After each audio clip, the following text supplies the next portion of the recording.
I've been coming to We Care for a number of years, actually going on 10 years now, ever since I was diagnosed with a brain tumor. My name is Ilene Ruhoy. I am a neurologist and an environmental toxicologist. My diagnosis is a long story. For a year and a half, a little bit less than that, I was having symptoms and I was going to see doctors, including my own colleagues, and I was saying there's something just not right. Something is wrong. And I was told that I was working too hard, that I had anxiety, that I was perimenopausal, that I knew too much was my favorite. And I just said, I think I need an MRI. You can't order your own MRI. So I was asking my colleagues to order an MRI, but I was told that they didn't want to feed into the hysteria. My details was that I was feeling very fatigued in ways that I hadn't felt before. I could barely get through a work day, and I was seeing patients, and I was working in a hospital. And I was feeling dizzy often. I would get these bouts of dizziness, and then they would just go away, right? They would just go away without reason for starting and without reason for ending.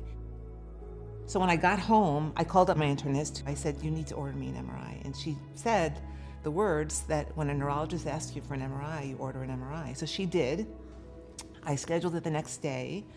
I come out of the MRI machine. The tech says to me, you need to go right to the ER.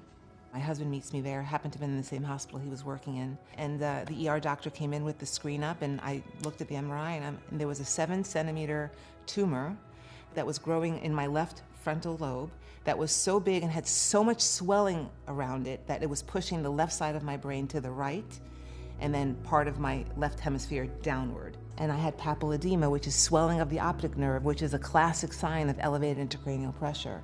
And what I realized at that moment was all those doctors that I had seen, not a single one of them bothered to look into my eyes. But she did, and she said, wow, your optic nerves are swollen. And I'm like, if someone would have looked in my eyes 6 months ago, I would not be here today. Because what had happened, of course, that tumor was allowed to grow because no one would help me. So I've had recurrences since. I've now had 2 rounds of radiation. I'm going for my 3rd one when I get back from here. And palliative care is on board because there's no real answers. I will say that experience has led me to realize that we have to believe patients because the patients know their own bodies better than we do. And my story should be like one of these like warning stories, right? Because if someone would have just taken me seriously a little bit earlier.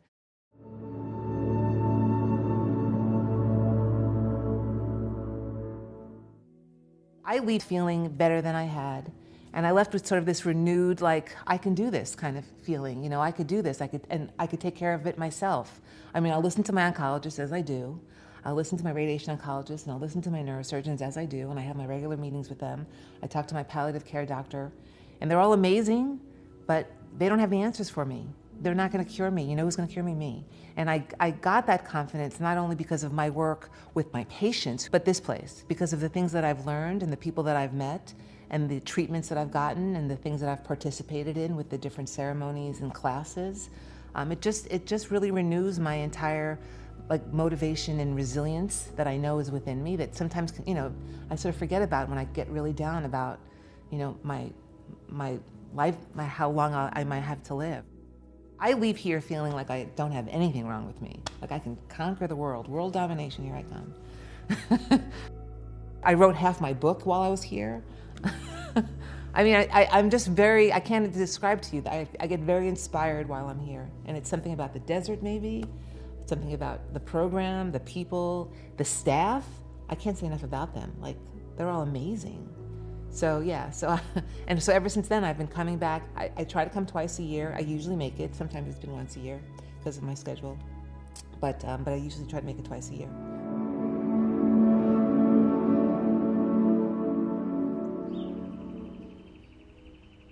I very regularly recommend We Care to my patients, very regularly. I really am grateful for this place because I really credit it for being sort of that major motivator, that strong place for me to sort of settle. Like I can always come back here is how I feel. And my husband even says that. He'll even say when are you going to We Care again? It's the place that I just feel is sort of like a home to me where I could sort of reassess and regroup and think, okay, the last couple of months I've worked too hard, didn't sleep all that well, didn't eat all that well, didn't exercise as much as I should have.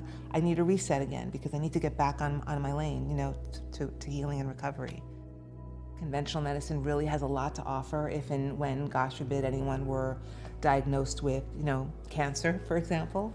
But there are so many things that we can do to harness our own body's natural healing abilities, and that's what this place represents. I'm very much engaged in, my husband and I do things, so I feel very much engaged in my life, which I love. I love my life. I'm engaged in research, I'm engaged in writing, I'm just part of lots of groups who are trying to do really amazing things in medicine, and that excites me. And so, yeah, I think it's because of this place and the things that I take away from this place that I am living this kind of life that I don't think I would have otherwise been living.